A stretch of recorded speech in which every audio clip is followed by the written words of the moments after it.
I think there's a great opportunity here. As you know, the Agile Alliance works through alliances.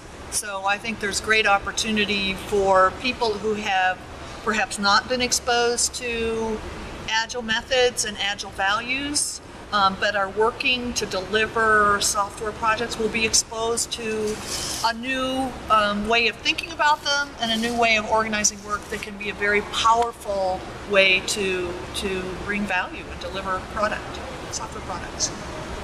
What are your thoughts regarding defining a set of good practices for the Agile certified practitioner?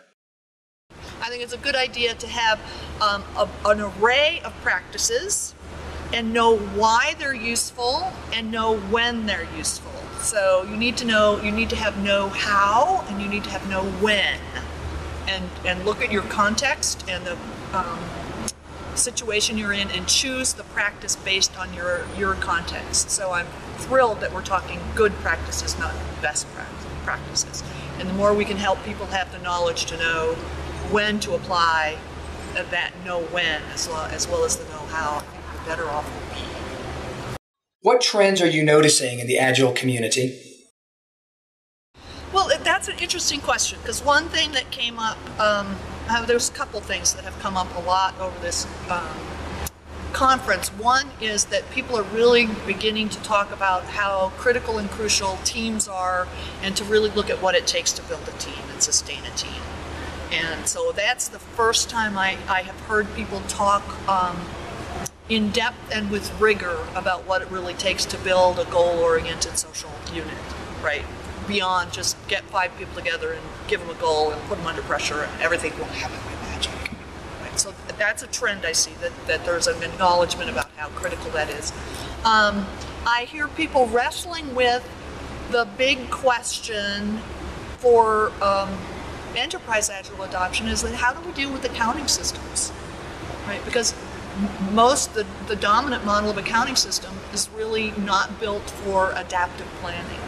So I'm hearing people wrestling with that big question, and I think that's really critical for us to bridge that gap to the enterprise. And I'm hearing more emphasis on product management, not just a one single product owner role, but really looking at, are we building the products that will really delight our customers? Are we building the right thing? And really fleshing out that role.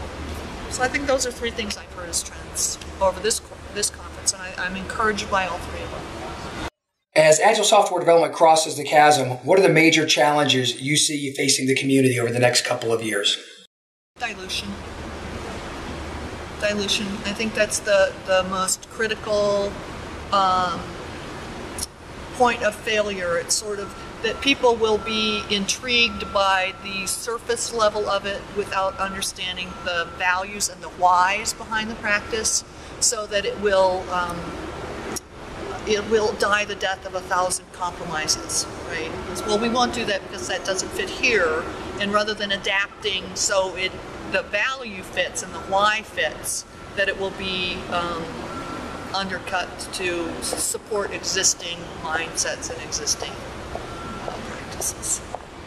What are your hopes and wishes for the future of the Agile community? I hope that it continues to be vibrant.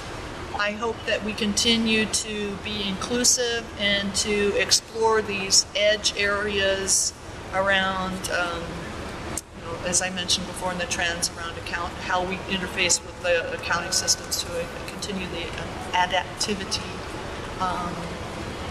Then that we continue to adapt and follow that principle that you need to learn and adapt and experiment.